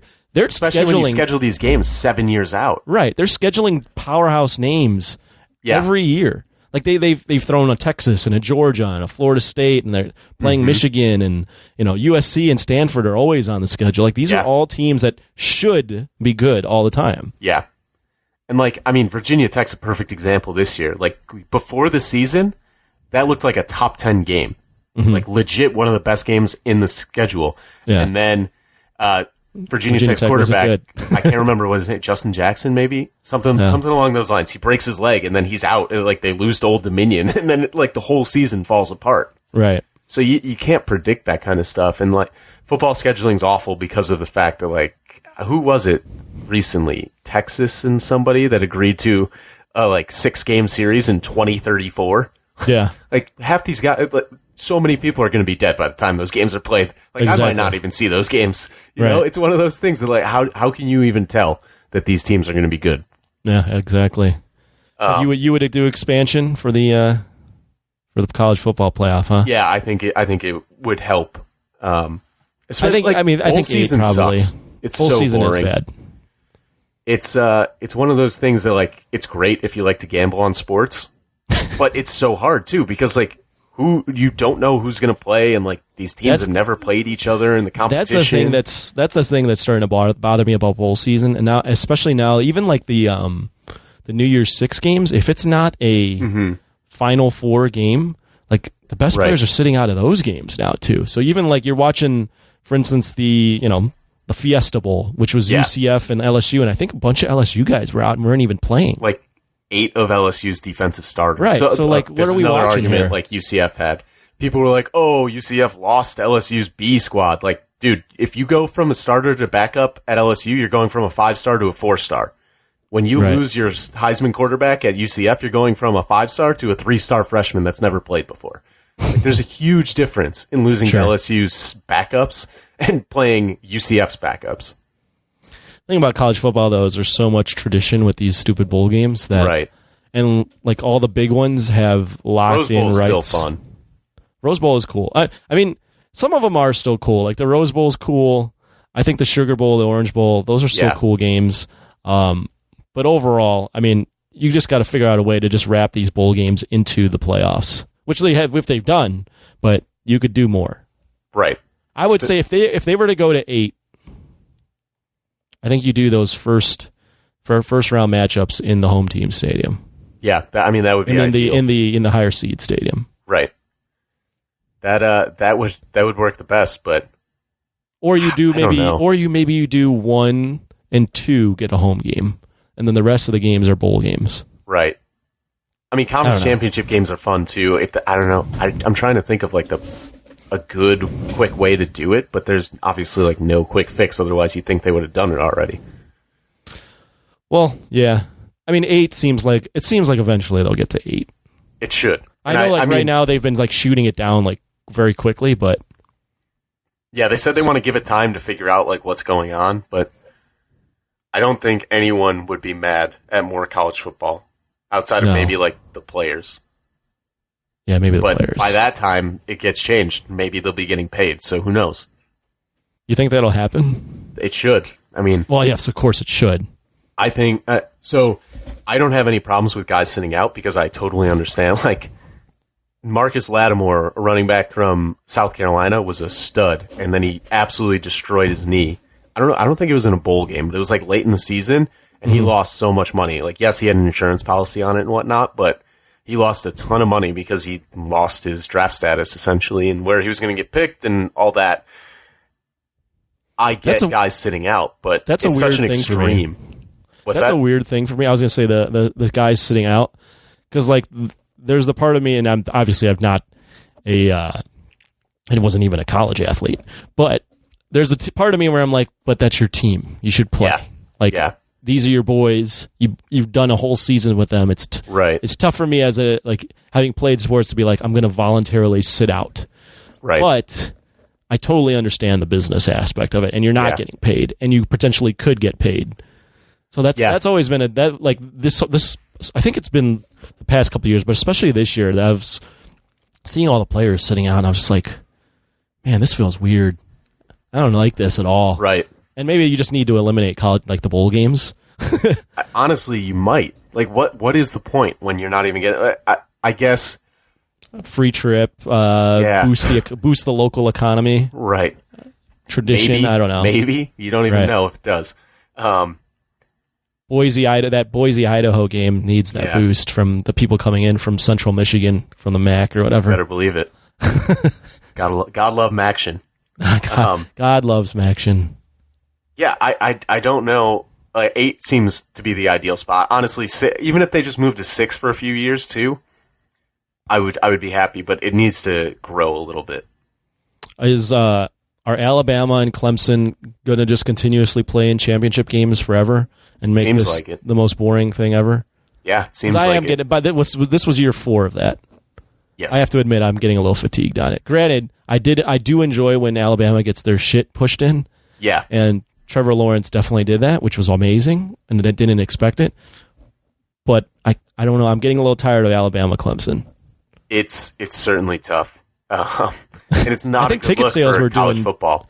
Ticket sales for this last one weren't great, I heard. I mean, they did well, but they weren't getting the interest that they normally have. And granted, it was in San Francisco, so you're asking 2 teams to fly out from the South on a week's notice to San Francisco and their fans, but it's getting a little tiring. This really could have been avoided, though. Like, Trevor Lawrence went out in that Syracuse game early in the year, and Syracuse had him on the ropes and just couldn't close.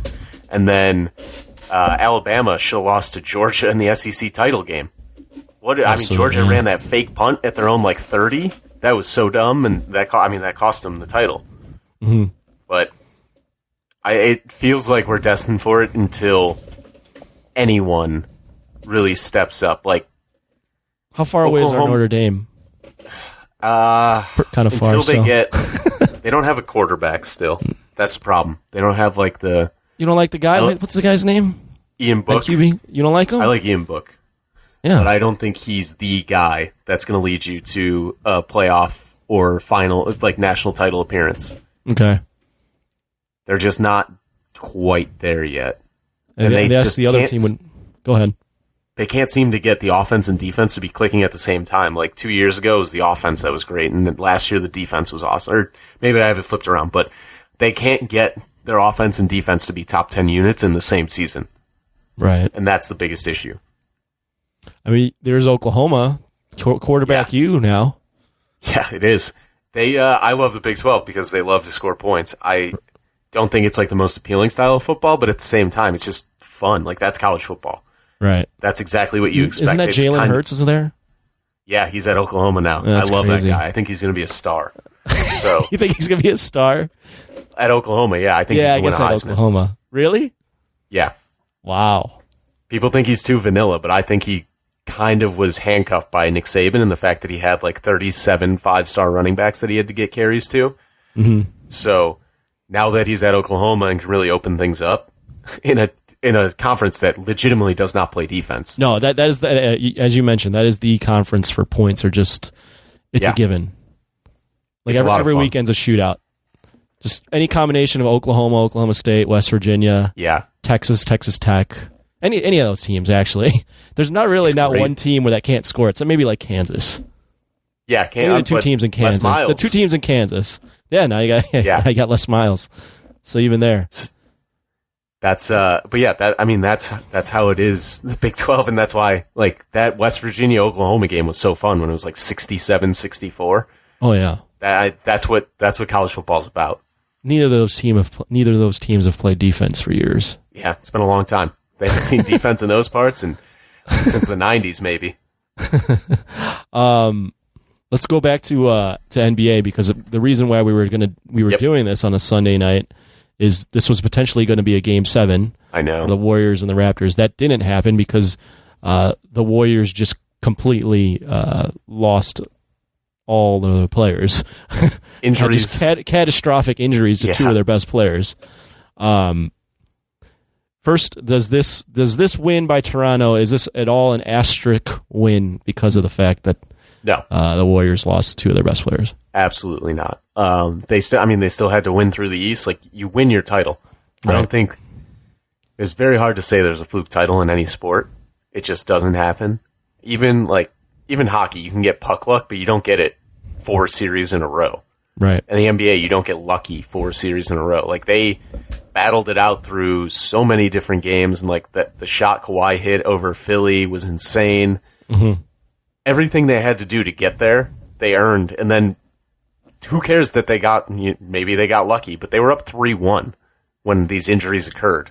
Like, the Warriors still would have had to win a Game 7 in Toronto, no less. So they won 3 games at Oracle. That's like impossible to do, especially with the last 3 games in the building. They lose all 3. Like, how insane is that? So there's no, absolutely not an asterisk next to this title. Fair. Now that Kawhi's won a championship, is he staying in Toronto? No shot. You don't think so? He wants. You think he's still going to go? Yeah, I have no idea where, but I think he wants to get the hell out of there. I read that it was Toronto and the Clippers were the 2 teams. I would love to see him on the Clippers. That'd be insane if he went to the Clippers. Yeah, there hasn't been. I can't think of a guy in recent memory that has won a title and then bolted. No, it wasn't LeBron. No, LeBron didn't win a title that year. I know. That would be an insane move. I mean, granted, he could literally just go, "Okay, I'm out. I gave you a championship." Right. Like, he did what he had to do. He did what no one could do in the 25 years, whatever it was, they've been in Toronto, or they've been a franchise. I don't see, he doesn't owe anyone anything. Like, that's the big thing that people need to understand, especially like fans of teams. Like, I'm certainly prone to this error of thinking, but like, players don't owe us anything. No. They play and they do their job. And like, if you feel an affinity to a city, then stay. But if you don't feel it, or you think like there's something better on the horizon, go. That's why I had no problem with LeBron leaving Cleveland the first time, and I didn't have a problem with him leaving the second time. Second time was less about basketball. The first time was absolutely to chase a ring. And like, if you can put yourself in a better situation, which he did, why the hell wouldn't you do it? I mean, every human being would want to do that. Is there a line on that for you, or are you always going to be like, the player should go if he wants to go? I mean, if it's my favorite player on my favorite team, I would hate to see him go. But at the same time, you know, it's one hand hiding from the other. What did you think then? Is there a line? So my line, first off, I didn't like when LeBron left. Okay. I didn't like the way he handled how he did it, but yeah.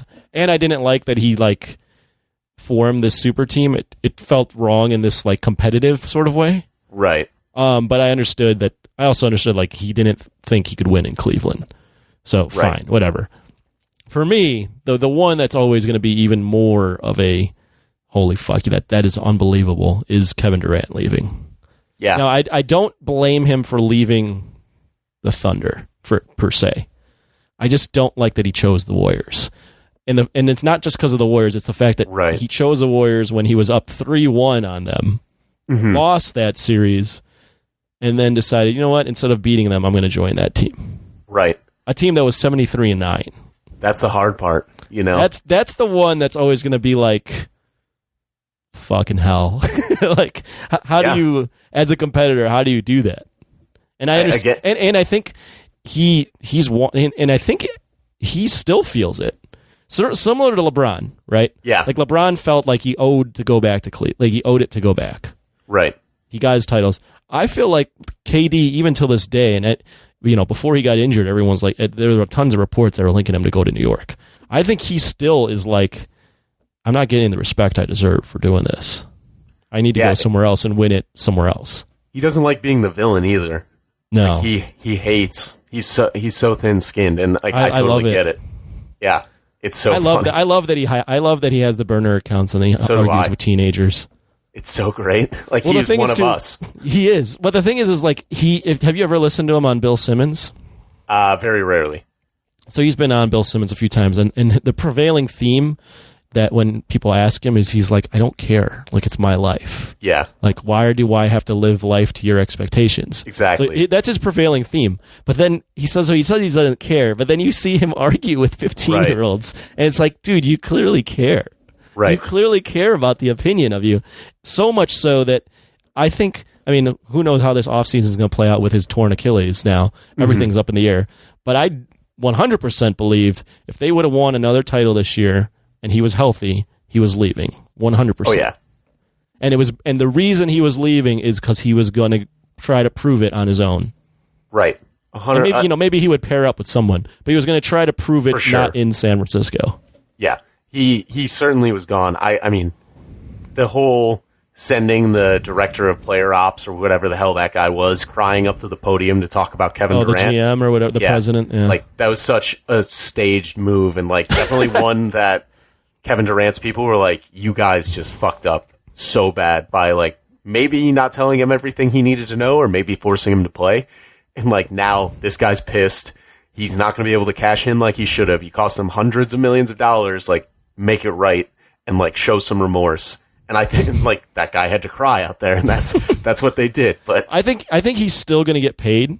Oh yeah, absolutely. But the big factor is how good is he going to be when he gets back? Because that's the worst injury in basketball. Yeah, and he's in the midst of his prime. Yeah. So he'll miss all of next year probably. Yeah, and then come back. So he'll be 32 when he comes back. Who knows what kind of shape he'll be in? I know. So I think they were showing the like recent Achilles injuries, and the only guy to come back in under 250 days was Kobe. And he did it in 247, and I also think that's because he like went to Germany and did like some special therapy stuff that might not be legal in the US, but yeah, he probably did that. Yeah, so and he was already old, so when he came back he wasn't the same, but he never was going to be the same again anyway. Right. So yeah, so it's tough to like he just needed to get draw back. Comparison. Yeah, he just needed to get back for sure. But like Boogie, I think Boogie's a fairly decent comparison because he was playing so well. He was such a good like all-around player at the time. Like, he was developing his jump shot and he's in shape. Now he just looks so tired all the time.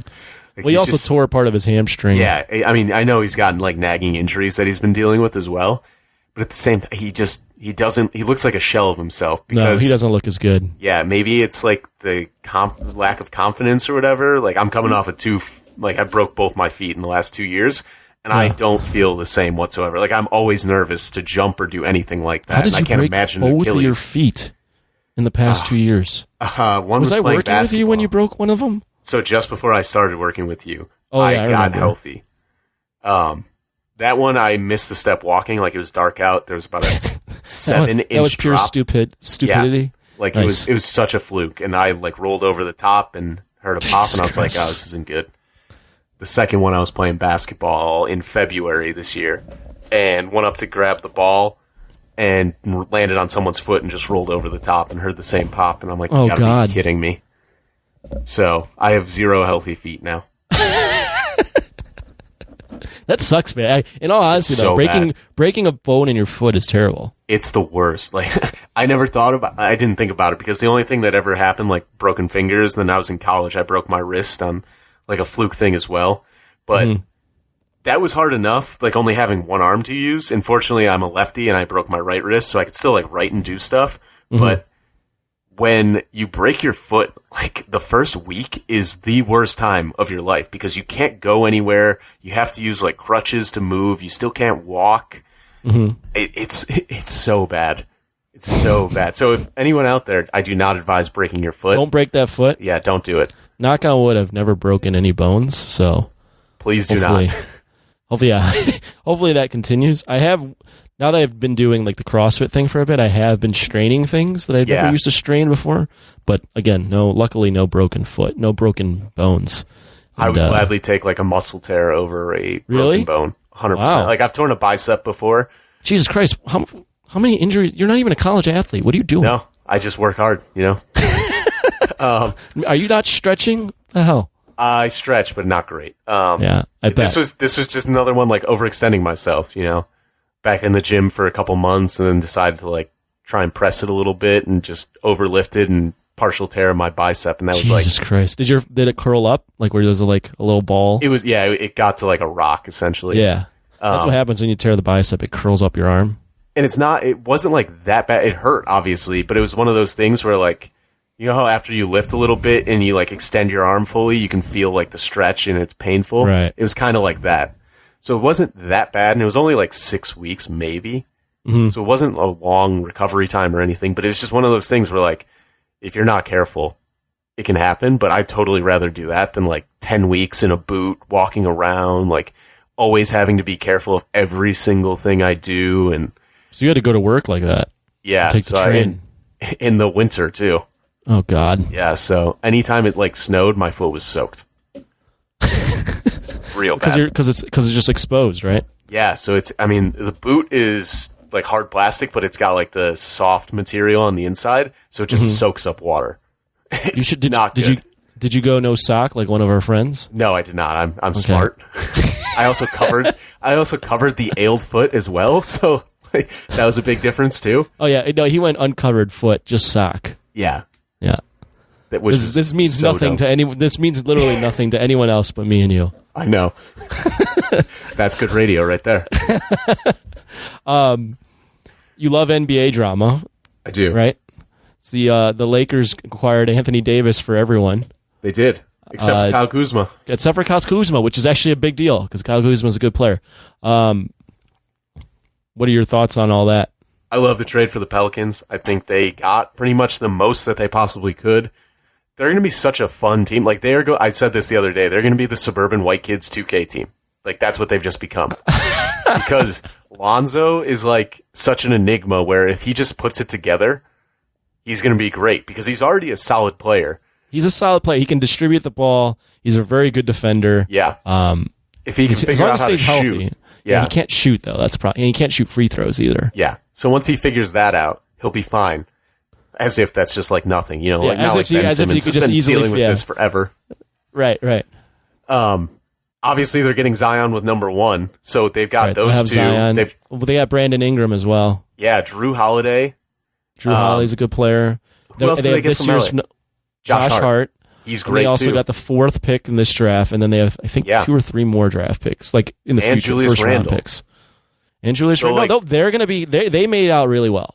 Yeah, they're going to be fine. Like that's a good team. That's a really good young core, especially.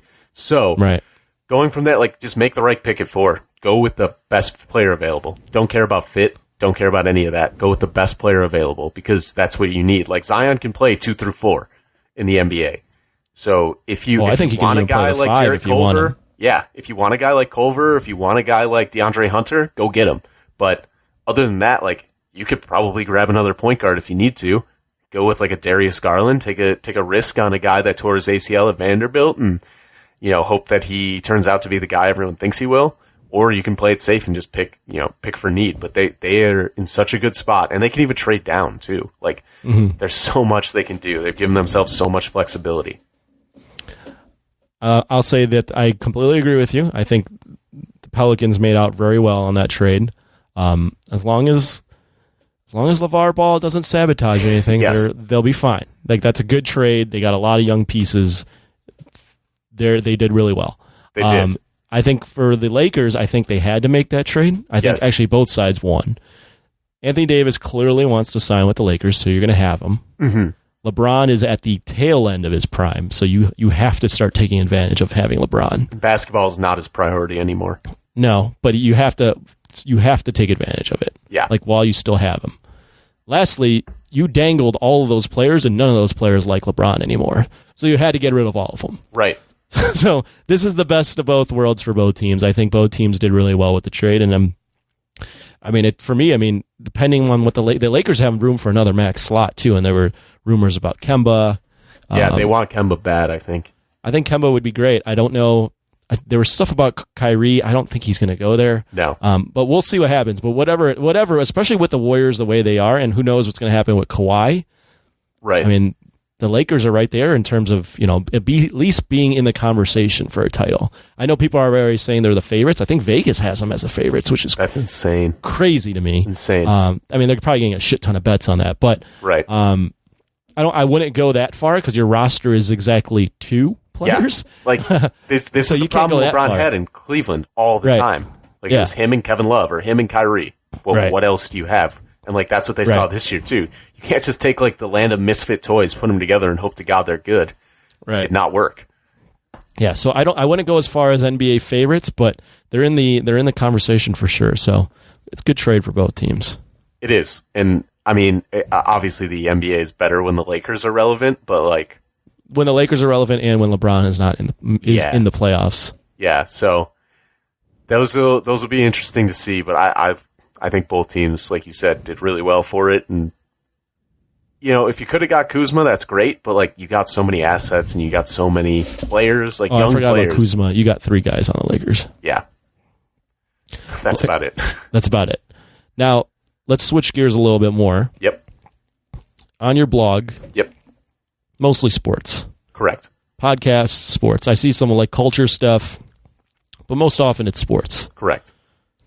What are things that you want to dive into eventually on your blog or in podcasting that aren't sports? Or do you want to stay on the sports track? We've actually been talking about it a lot lately. Just to get like, it's the easiest way to write is when you're in a rhythm, if that makes sense. So like when you're cranking out a blog a day, it's easier to keep going than it is when you're sitting still and then you see like, oh, Anthony Davis got traded. I need to write something about it. Like if you've already been going the past week or, every other day or something, it's way easier to get back into it than it is that goes with any sort of hobby. Exactly. So I bring that up because we've been debating like taking bigger steps into like TV and music and stuff like that and just like more... Just becoming the Ringer, basically? Kind of, but better. No. Sure.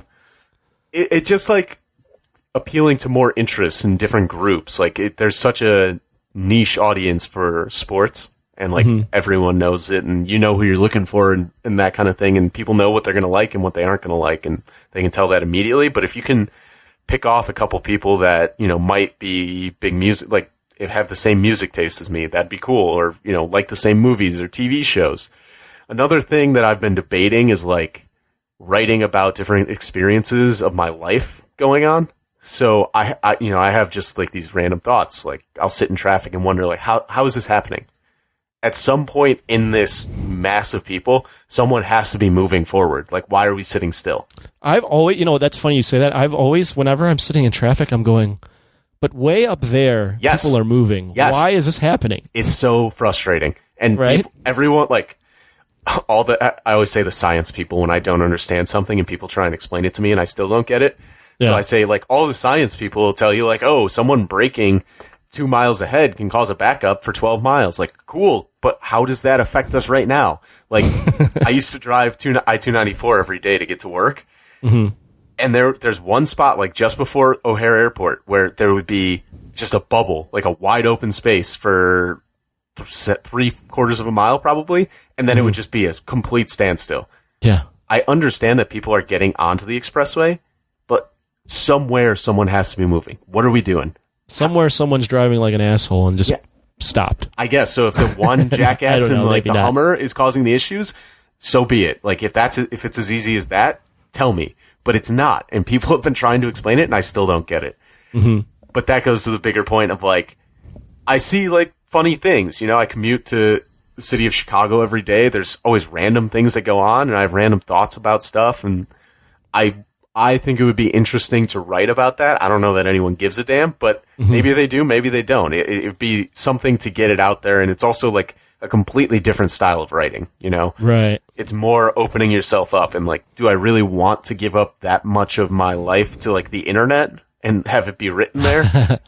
Probably not. But that's the balance, is how much do you want to expose about who you really are? Exactly. Not even who you really are, but like something where you could write something and it could be interpreted in a way that looks bad upon you and affects you in a way that you don't want. Yeah, or even if people like strongly feel the same way, like maybe they try and see you one day, or maybe try and get into a story, or like do something. Like that's kind of weird, but that's like you said, that's the balance you got to find.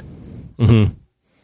Yeah, I mean, I remember when Bill Simmons did his first offshoot. Was it Grantland? Yeah. And that's when me and my buddies were like, oh my gosh, like this is a blog, or not a blog, it was a website, basically a blog as well. Right. About everything he likes and everything that his friends likes. Right. So it wasn't just sports, it was sports and pop culture and music. And now that's kind of evolved into The Ringer, and Barstool kind of does that now, and you name it, Site does that now. But that's like, when that first came out, I was like, wow.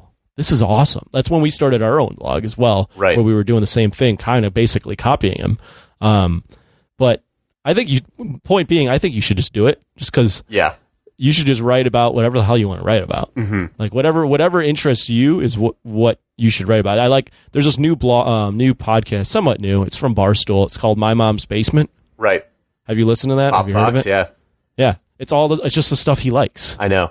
It's not. Like, there's no simple common theme. Yeah. It's just the stuff. It's so simple, and that's why, like, we talked about before. Yeah, like I was gonna say that's kind of that's kind of this show. Yeah, that's kind of this show. That's kind of my inspiration for this is more Joe Rogan, but this it's also. I mean, in same that sense, idea, though. Same idea, exactly. Joe Rogan just talks to people that he thinks are interesting, and just agrees with them no matter what. Exactly. Now, that's crazy. So the monkeys are actually us. Yes, Joe, that's us. Do you listen to that at all? When he has interesting people on, or people that people I'm interested in hearing. Not that the people that he has on all the time aren't interesting. When he has specific people that I like, I tune in, or like I'll watch random clips on YouTube or something. But I'm not a daily listener. I've kind of cut down on daily listening to podcasts. Like I'll pick and choose shows that I like, and certain ones I keep up with, and then other ones they kind of like fall by the wayside, but I build up a queue so that like whenever I have flights or long trips or something, I can listen to a bunch. Yeah, I'm the same way. I pick and choose my days where I get into So some days I just want to listen to some music. Yeah. Some days I just want to sit in the car and not do anything. Exactly. Some days I just want to put on a podcast, and it's not even a particular, it's what I'm interested in that day. So I am also not a daily same podcast listen to person. Yeah, and like some of them are so tough because like it's such a time commitment. One of my big things is I always wanted to make things like palatable, if you will, make them shorter, but then you don't really build a rhythm or build. Yeah, your podcasts are usually 40 minutes or less? Yeah, typically. Like we tried out a 5-minute Friday, and that was brutal because oh my god, that already sounds brutal. You pick these awesome topics, and then you only have 5 minutes to talk about it, and it's like, all right, you each make 1 point and then 1 counterpoint, and that's the show. So that was a little tougher, but then we did a weekend recap where it was about 15 to 20 minutes, and that was good, but it was still too short, still missing something. And then, sometimes we just get so into it in the other shows, and it's an hour and 15 minutes, and I'm like, do people want to listen to me talk about the Maui Invitational for 32 minutes?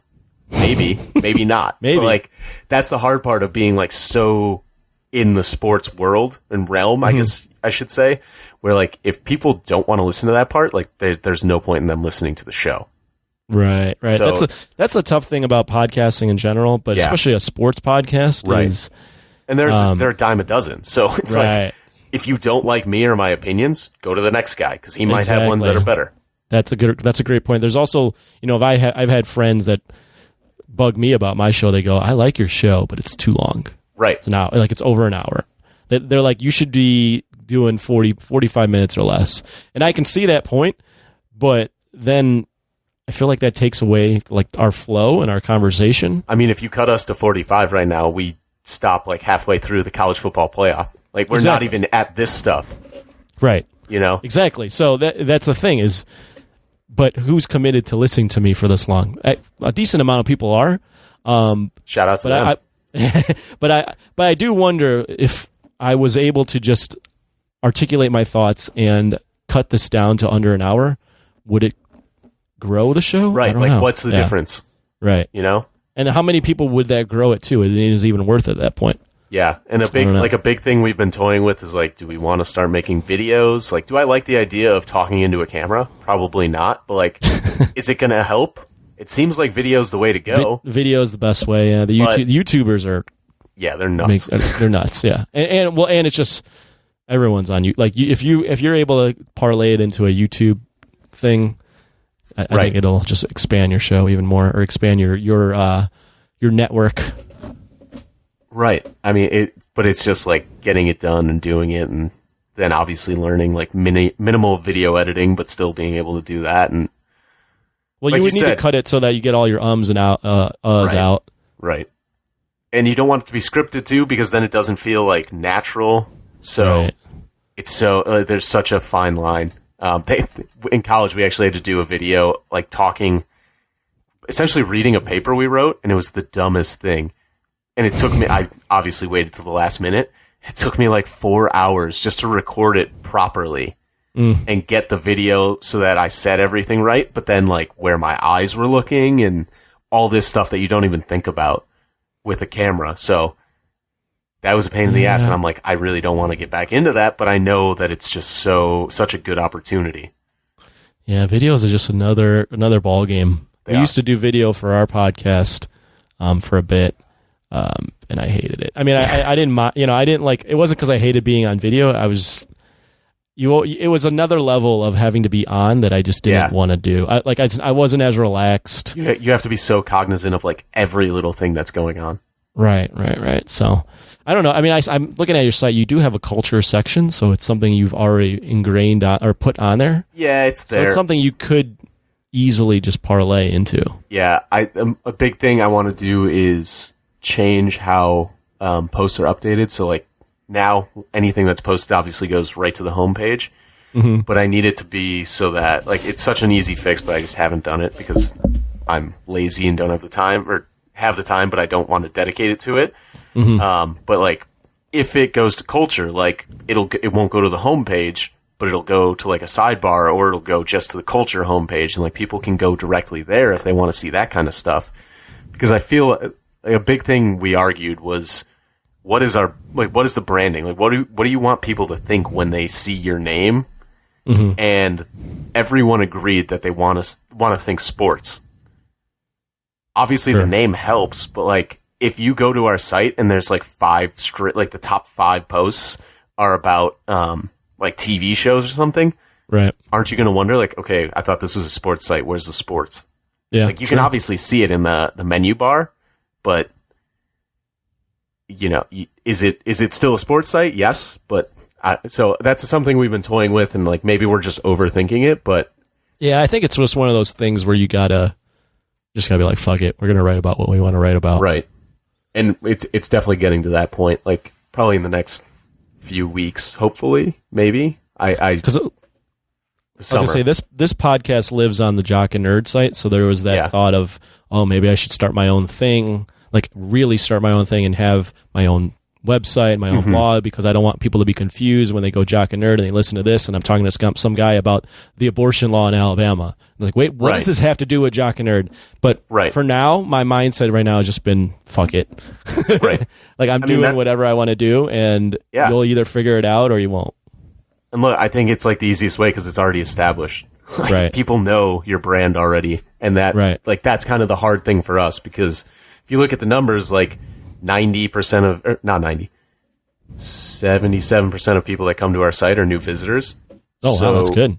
Like you want to, obviously you want that to be You always want to make lower. the best first impression, right? But yeah, you want to make a good first impression, but you also want, like, if someone wants to come to a site for sports, you want to be that site and you want to like give that opinion off. So it could be, I mean, it could just be overthinking, like marketing brain, or it could just be like, we just got to fucking do it and see what happens. Well, my advice would be just fucking do it and see what happens. That's like, just ask for forgiveness afterwards. Don't ask for permission. Right, exactly. Well, Brian, I think we're wrapping up here. I do want to ask you one thing, though, before we wrap up. You had mentioned ESPN. Yeah. What are your thoughts on ESPN currently as a network? Boy. They do live sports better than anyone else. I'll say that much. Okay. Their programming is terrible. Like, are they still very debate-focused? Yes.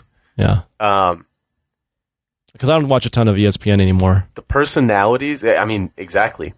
People just don't watch ESPN anymore, and that's the thing. The personalities are okay. Like, everyone loves Stephen A. Smith because he's essentially just the internet meme now. And he's turning into that so hard, which is awesome. Like, that makes it so much better because he knows what's going on, and he's, like, trying to help it out, too.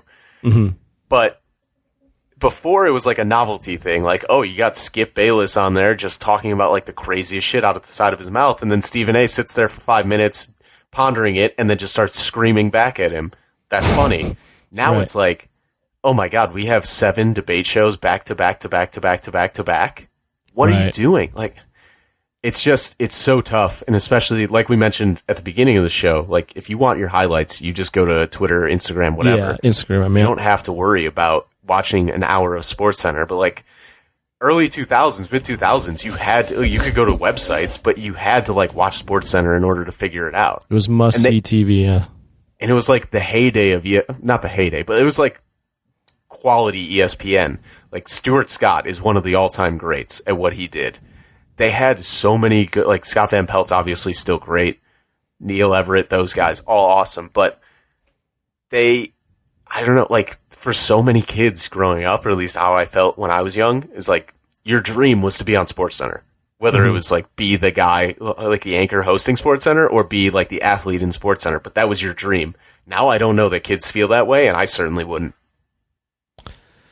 Yeah, I don't know. I don't know what they need to do to turn it around. I mean, I can obviously get away from the debate stuff and get into some real analysis again of sports, but I mean, they're smart people, and maybe the debate stuff is still drawing for them. So I don't watch a ton of it. It's going to be a saving grace, I think, because ESPN Plus is a big thing for them. I love it. I was so skeptical at first. I had a trial during the conference tournaments in college basketball, and I, as you can tell, I'm a junkie. Like, need college basketball, so I'd watch like Hampton and Mississippi Valley State play and like just eat it up because they showed it on ESPN Plus.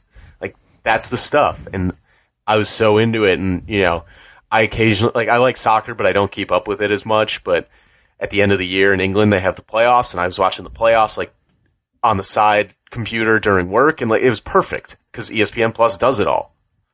So you're liking ESPN Plus? I do. I think it's such a good product, such a good idea. Like, streaming is the future, obviously. 100%. And they're all over it. Like, they're doing it so well right now, and they charge such a low price. Like, if you look at $5, yeah. You look at Netflix, it's what, $12 now.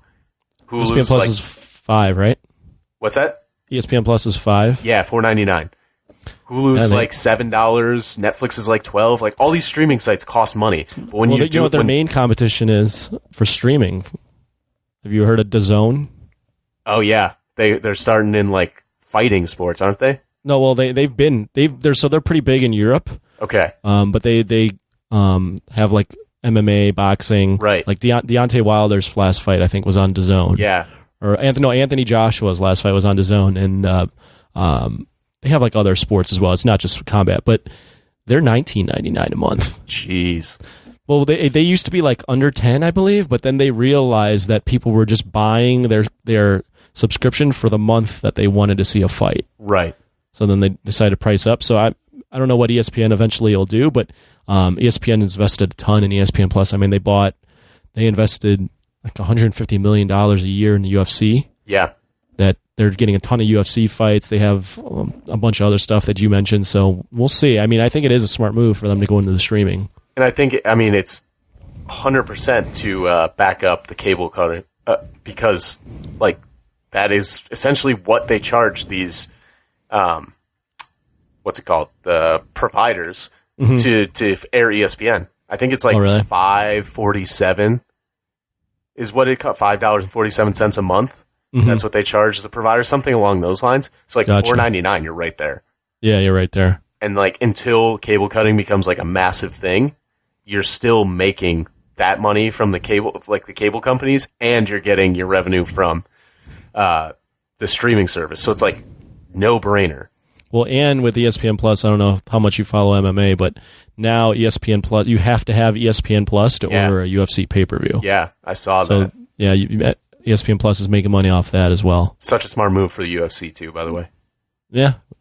Yeah, we'll see. I mean, I would argue that they're not growing the sport, but... No, but But they're making guaranteed money. They are. And safety is the key, essentially, in business. So, like, if you can stay afloat and all that, and, like, just hope to God that your fighter, like, you get personalities in fighting, that's going to be your saving grace right there. But they needed something to ensure that they were going to be all right. Yeah. Not that they were in trouble, but... No, that guaranteed money is huge. Exactly. Well, let's wrap this up. Is there anything, and you can again plug the website, plug the blogs, or plug the podcasts, anything you want to plug before you get out of here? No, I mean, just read up on the NCAA. They're corrupt as shit and terrible organization. But other than that, lmbfsports.com, LMBF Sports on social, and my personal one, if you want it again, B Franklin 1993 on Twitter. And your podcast is all up on your website, and it's on all the big podcasting apps. It is. Cool. Well, thanks for your time, man. Appreciate it. This is a Danger Entertainment podcast. DangerEntertainment.net. Danger Entertainment Podcast Network.